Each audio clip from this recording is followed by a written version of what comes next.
Welcome back to Waterpark Rangers, Let's Play Pikmin 2! Last episode, we returned to the Valley of Repose, of all places, to actually do the area, because we haven't really done this area yet. In fact, I don't even think that you can count yourself having done the Valley of Repose at all if you just did days 1 and 2. Yeah, that's really just a tutorial. The real area is what we're doing now. And as you've seen so far, it's really quite a dangerous place. It's got decorated cannon beetles, fiery Bulborbs, and a burrowing stagger that just spawns out of a wall. So, this is a dangerous place, and I think that at the moment it's a more dangerous overworld than the others so far. Though, of course, you haven't seen the last area yet.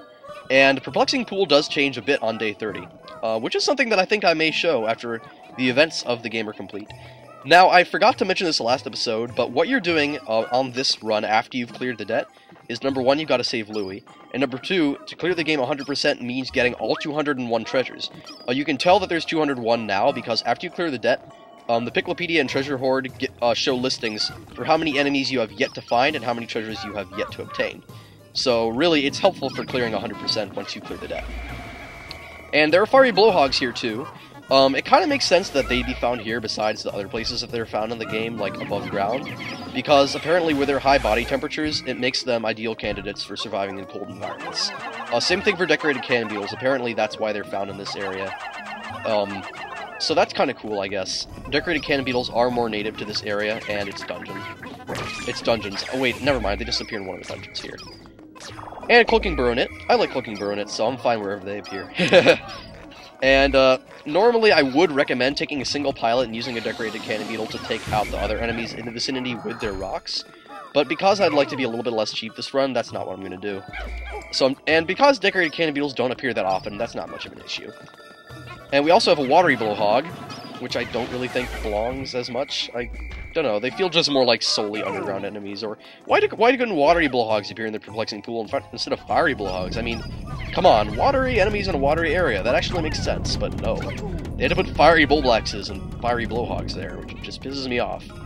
I know I've gone over this before, but it's an aesthetic complaint, although really there's not much to complain about aesthetically in Pikmin 2. It looks really awesome. And yes, a withering blowhog here as well. Finally, you're getting to see what I mean by withering blowhogs do actually appear in almost all the overworld areas.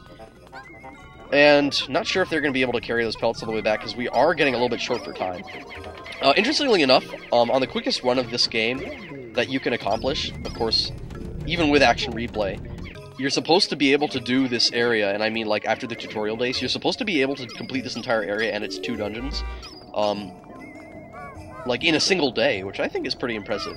Not as impressive as doing the entire last area and all the last dungeons in 1 day. I think that is the craziest. Or maybe getting Perplexing Pool done in 2 days. Those are just both amazing things to me. Though, if I was to do, like, a difficult run, I would probably rather do an 8-day run of Pikmin 2 than the 9-day run of Pikmin 1, because doing the Distant Spring in 2 days, wow, that seems hard. Like, I would have normally said the same thing for, like, Forest Naval, but the better I got at Pikmin 1, the less I really felt that was a tough thing to do. And I've also set, wow, I set the, the white Pikmin working on that poison gate, so that's going to open the way to a new area.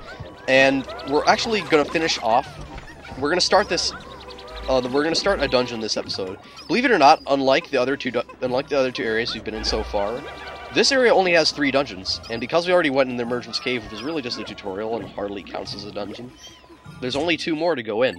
And we're going to go in one today and another tomorrow, so I think that's a nice way of splitting them up. I'm trying to do it so that we always go into, like, basically a dungeon or 2 a day.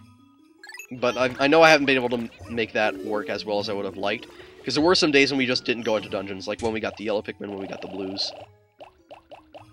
But that being said, I think I did a pretty good job of spacing things out, just in terms of, like, the difficulty levels. Although, I tend to doubt myself a lot there, too. Anyway, the dungeon that we're going in has all the elemental hazards. Normally, I would recommend bringing along a great supply of purples.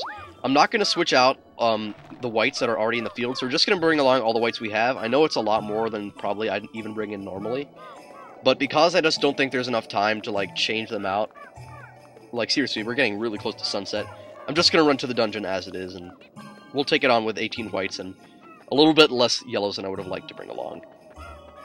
And like I said, bring along purples, because the dungeon that we're coming across definitely is one that's based around combat, I feel, more than the others. I know that sounds crazy, because dungeons are all about the fights. And really, if we weren't to go in the dungeon, and I wasn't, like, so concerned about splitting them up, I would think about bringing back the corpses instead, but we're not going to do that. Oh well. 570 is a pretty good amount for this run that I'm attempting to do, which I really don't think is a run that anyone really attempts much at all. And I think we've got some pretty good numbers for taking on the dungeon here. Normally I go into the other one in this area first, but after a lot of deliberation, I decided that the other dungeon in this area is indeed harder, so we're going to do this one first. It's located in what looks like the remains of a barrel or something, or a chimney? Hard to tell. Yet another cave discovered. Venturing to the farthest reaches has proven rewarding, or will once we get the treasure. You may be tired of walking, but just one last step remains. Now, go get that treasure. Or we can get you, because you're basically a treasure these days, ship. All godly, clad in gold. What are you now, the Poshly Express? No, the Excess Express. That's from Paper Mario, in case you're wondering. Thousand Year Door is really an awesome game. I'm surprised it's taken me this long to get around to actually playing it.